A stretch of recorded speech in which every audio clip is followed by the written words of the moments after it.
வணக்கம் நண்பர்களே, முக்கிய செய்திகளை இந்த பதிவில் பார்க்க போகிறோம். சமீபத்தில் அண்ணாமலை அவர்களை அவருடைய வீட்டுக்கு போய் ஒரு வாலண்டியர் வந்து சந்திச்சிருந்தார். ஃபேமிலியோடு போய் சந்திச்சிருந்தார். அந்த புகைப்படம் வெளிவந்துச்சு.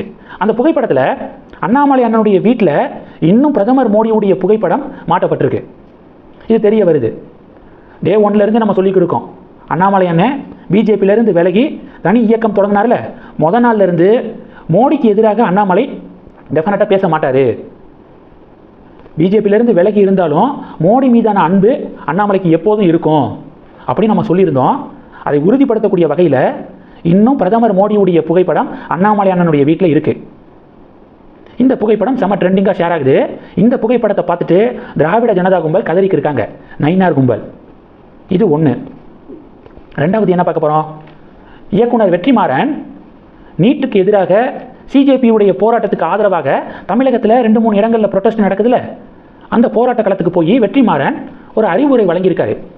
என்ன சொல்லியிருக்காருன்னா, மாணவர்களே, நீங்கள் கையில் எடுத்த போராட்டம் என்றைக்குமே தோல்வி அடையாது, தோத்ததாக சரித்திரமே இல்லை.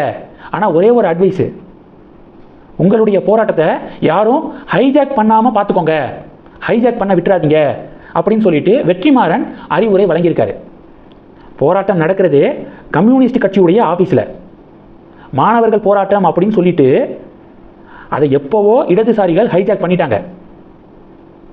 நீட் எக்ஸாமினேஷனுக்கு சம்பந்தமே இல்லாதவங்க தான் கம்யூனிஸ்ட் கட்சியுடைய ஆஃபீஸில் உட்காந்து இன்னைக்கு போராட்டம் நடத்துகிறாங்க.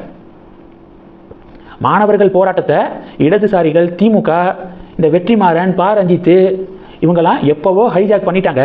இப்போ வந்து மாணவர்களே யாரும் ஹைஜாக் பண்ண விட்டுறாதீங்க அப்படின்னு சொல்லிட்டு அட்வைஸ் பண்ணுறாரு வெற்றிமாறன்.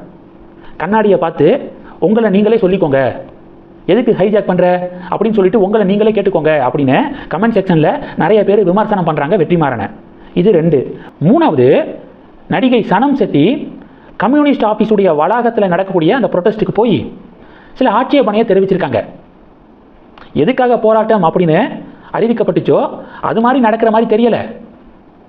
சில அரசியல் கட்சிகள் பின்னாடி இருந்து மாணவர்கள் போராட்டம் அப்படிங்கிற பேரில் அவங்களுடைய அஜெண்டாவை உள்ள புகுத்துற மாதிரி தெரியுது. போலியாக இந்த ப்ரொட்டஸ்ட்டு நடக்கிற மாதிரி இருக்குது அப்படிங்கிற மாதிரி அவங்களுடைய ஃபீட்பேக்கை போராட்ட களத்துக்கே போய் தெரிவிச்சிருக்காங்க. சனம் செட்டி மேடையில் பேசிக்கிட்டு இருக்கும்போதே அவங்க கிட்டே இருந்து மைக்கு பிடுங்கப்பட்டிருக்கு. அவங்க வெளியில் வந்து செய்தியாளர்களை சந்தித்து, இதுக்கு பேர் தான் ஜனநாயகமா? டெல்லியில் ப்ரொட்டஸ்ட் எப்படி நடக்குது அப்படிங்கிறது எனக்கு தெரியலை, நான் டெல்லிக்கு போகலை. ஆனால் இங்கே வந்து நான் பார்க்கும்போது இது முழுக்க முழுக்க போலியான போராட்டம், மாணவர்கள் போராட்டம் அப்படிங்கிற பேரில் நடக்கக்கூடிய ஒரு ஃபேக் ப்ரொட்டஸ்ட் இது அப்படின்னு சனம் செட்டி அந்த ஸ்பாட்லேயே செய்தியாளர்கள்ட்ட சொல்லியிருக்காங்க. இதை தான் ஆரம்பத்திலேருந்தே நானும் சொல்கிறேன்.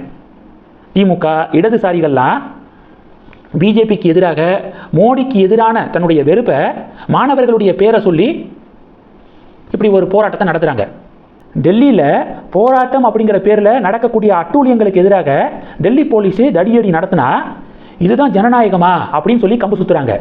ஆனால் இங்கே ஒருத்தங்க அவங்களுடைய மனசில் பட்டதை பேச விடாமல் மைக்க பிடுங்குறாங்க. ஜனநாயகத்துடைய காவலர்கள் இவங்கெல்லாம், இடதுசாரிகள், திமுகலாம். இந்த செய்திகளை பற்றி உங்களுடைய பார்வைகளை மறக்காமல் கமெண்ட் பண்ணுங்கள். தொடர்ந்து கனெக்டில் இருங்க. அடுத்தடுத்து நிறையா பதிவுகளை பார்க்க போகிறோம். நன்றி. ஜெய் ஹிந்த்.